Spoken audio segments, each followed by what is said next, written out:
Hey, I'm Court. I'm a pyrography artist. Today we're going to talk about the best woods for pyrography. It can be so overwhelming when you're starting out trying to determine which woods are good to burn, which are toxic, where do I get wood? So let me help you out with sourcing and selecting wood for your projects. Here's a bunch of different wood you might come across when you're first trying to find wood to burn, and there are good options for pyrography and some not so good options that you'll want to avoid. We are going to start with eliminating the unsafe and toxic wood options. First up, we have particle board and MDF, also known as medium density fiberboard. They are made up of wood particles and pieces glued together. Burning any adhesive is toxic. It will also ruin the nibs on your tool. Please avoid it. Next up is plywood, which can come in large sheets or small wooden items such as these circles. Plywood is sheets of wood veneer glued together. So again, if you burn into the glue layer, that's creating a toxic environment to breathe in. So carefully assess the wooden items you're considering to burn. And next to avoid is driftwood, especially if it's found from a body of salt water, because burning salt is toxic. Driftwood could have absorbed an array of contaminants, or it could also be a toxic species of wood. So because we don't know, it's best to avoid. Next, pressure and chemically treated wood. I'll also group barnwood into this category. So this wood is used for outdoor purposes to withstand weather like decks and fences. It's already treated with a wood finish or stain, and burning it will not only be challenging but extremely unsafe. You want to find wood without any wood finish on it.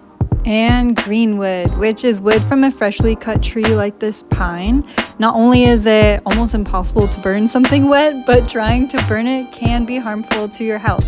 It will be very smoky, and that smoke can carry molds or other toxic organic material into the air. Greenwood will be safe to burn once it has either air dried or been kiln dried to a very low moisture reading. And that's key when I'm sourcing my live edge lumber, is that I want to make sure the wood has already been air or kiln dried. Last but not least, wooden items such as this charcuterie board that may look exciting to add some custom pyrography on, but most likely if you found a wooden item in a kitchen store or a home decor store, it already has a wood finish on it. And a wood finish will darken the wood and it can add sheen, and if you are unsure if the wood has been sealed, it's best to avoid it. You can also do a quick search on the wood database website to identify if any wood species are toxic to work with. And now that we know how to avoid toxic wood for wood burning, let's learn how to select safe wood for wood burning. I will show you how to choose between low quality woods and high quality woods, which make wood burning easier and your product look better. First up is pine. It's absolutely safe to burn, but it's a really challenging wood to burn thanks to its uneven grain pattern that you can see from the dense dark rings. It's a softwood that can also start to release sap when heat is applied. It's inexpensive and very accessible, but it's my least favorite option to burn. Now, if you're not intentionally working with wood that has cracks in it, then cracks might be in the lower quality wood category for you. And this happens from the drying process when moisture is leaving the wood. And if you burn near or on a crack, the heat may expand the wood and amplify that crack, possibly ruining a great piece of art. Up next is unsanded or lightly sanded wood, where you can still see the lines from the sawmill, the drum sander, or the belt sander. And it's more difficult to burn because your surface is uneven, which is affecting anything from trying to burn straight lines to uniform shading. And I show you how I sand my wood in another video if you want to check it out. You can see the difference sanding makes, and it really does make wood burning so much easier. Last low quality wood choice for your wood burning projects is dark wood. Wood that is too dark, like the heartwood of this applewood slice, because your wood burning will get lost in the color of the wood, especially after it's been sealed. You can see this pine tree artwork that was burnt in has almost disappeared in the dark heartwood area after it's been sealed. So it's best to find woods with a lighter grain color, especially if you have a big detail project to do. Okay everyone, we made it! The best woods for pyrography. Here they are. Let's go through the high quality options. You can score some nice and unique wooden items from a craft store, which is usually where people first look to find wood when they're starting pyrography. The wood from a craft store is already dry, gently sanded with no wood finish, and it's ready to burn. It's important to assess the wood to make sure you'll be able to avoid burning adhesive if you do see it in the wooden item.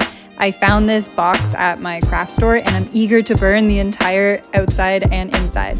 Also, any surfaces that are rough to touch, you can use a 220 grit sheet of sandpaper and gently sand the wood by hand. These wooden items are usually inexpensive and a great choice for beginning wood burning and practicing your skills. Up next are live edge rounds. I always purchase my rounds dry with no wood finish, and I ask for no cracks in the wood from my suppliers. I have found all my smaller wood rounds on Etsy and Facebook Marketplace using keywords in the search such as wood rounds or wood slices. I try to purchase wood online as local as possible, and all my coaster wood I've purchased online has required me to sand them down smooth as they're usually sold roughly cut. Okay, next are hardwood planks. I find these at my local hardware store. This is poplar and maple. They are sold as 4-foot long boards, and I use my miter saw to cut them down smaller. Then I sand the surfaces smooth and bevel the edges to take the sharpness away. These are great for wood burning signs and pictures or practicing new techniques. The grain is a light color, making them an excellent choice for wood burning. And here is my favorite choice to burn, these beautiful pieces of live edge cherry wood. I find local live edge suppliers online, then I go and meet them in person to see their wood selection for some retail therapy, usually looking for cherry or maple wood.